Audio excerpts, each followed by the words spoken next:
முதல் தேதியில ஆகும் 2:3 வசனம், குறித்த காலத்துக்கு தரிசனம் வைக்கப்பட்டிருக்கிறது, முடிவிலே அது விலகும், அது பொய் சொல்லாது, அது தாமதிக்காலும் அதற்கு காத்திரு, அது நிச்சயமாய் வரும், அது தாமதிப்பதே இல்லை. ஹல்லேலூயா.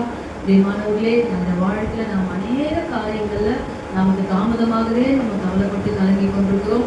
ஆனா சில நேரங்களில் நம்முடைய ஆசீர்வாதங்கள் நமக்கு தாமதமாகலாம், நம்முடைய தரிசனங்களே நாம் இழந்து போன ஒரு சூழ்நிலை கூட இருக்கலாம். ஆனா யோசேப்பை குறித்து கர்த்தர் ஒரு தரிசனம் வைத்திருந்தார். ஆனால் அவன் 13 ஆண்டு காலம் அவனுக்கு வர வேண்டிய அந்த நன்மை, அந்த தரிசனம் தாமதமாய் கொண்டே இருந்தது.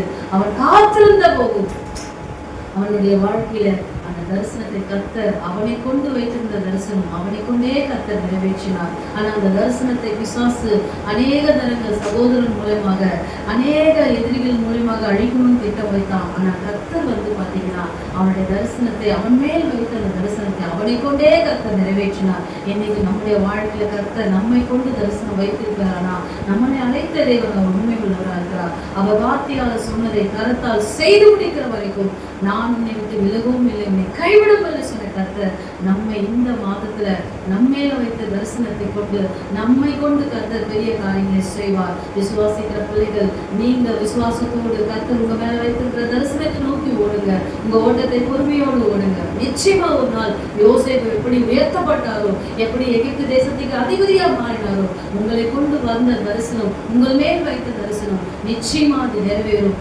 தாமதமானாலும் காத்திருங்க, நிச்சயமா கர்த்தர் அது ஒரு நாளும் போய் சொல்லாத. கர்த்தருடைய வார்த்தைக்கு நீங்க காத்திருக்கும் போது நிச்சயமா நீங்கள் ஆசீர்வதிக்கப்படுவீர்கள். கர்த்தர் உங்களை நிச்சயமா ஆசீர்வதிப்பார். அந்த வாக்குத்தத்தின்படியே உங்களை மேன்மைப்படுத்துவாராக. ஆமென்.